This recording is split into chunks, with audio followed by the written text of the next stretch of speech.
Hamba tak nak memanjangkan kalam. Dengan ini hamba dengan segala hormatnya menjemput dan persilakan Datuk Muhammad Zaid bin Ibrahim untuk menyampaikan ceramah beliau. Kepada Datuk dijemput dan dipersilakan. Takbir! Takbir! Takbir!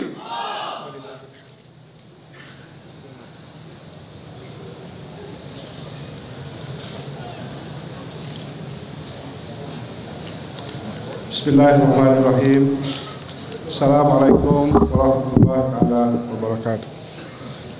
Yang saya hormati Saudara Pengerusi Majlis Ustaz Nur Azhariza, yang saya hormati Saudara Haji Muhammad Sabu, pemimpin-pemimpin PAS di Kelantan, tuan-tuan dan puan-puan yang saya hormati sekalian.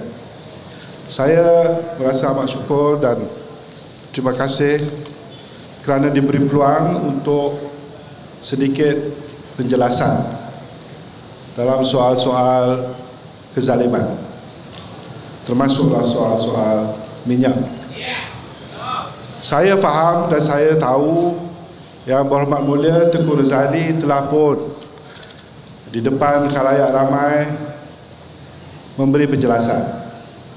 Saya diberitahu lebih 50,000 rakyat Kelantan mendengar penjelasan Yang Berhormat Mulia Tengku.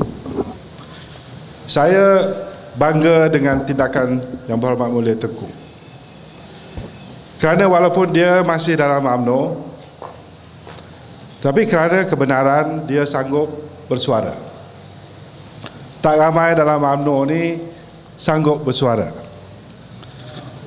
Kerana benda ini adalah perkara penting, melibatkan hak rakyat, kerana ia melibatkan masa depan kita orang Kelantan, maka Tengku Yang Berhormat Mulia Tengku sanggup berdepan dengan soal minyak dan royalti minyak.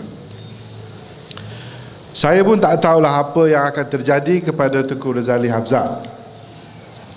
Dulu dia dah kena pecat sekali bila UMNO diharamkan. Dr. Mahathir pastikan dia tak masuk UMNO baru, tak layak. Tuan-tuan yang tua-tua macam saya ingat tahun 87, masa tu Tengku Razali tidak dibenarkan memasuki UMNO bersama-sama dengan Allahyarham Tunku Abdul Rahman kita, pemimpin kemerdekaan kita, bersama-sama dengan Hussein On, bersama dengan pemimpin-pemimpin lain yang membantu menubuhkan semangat 46. Inilah UMNO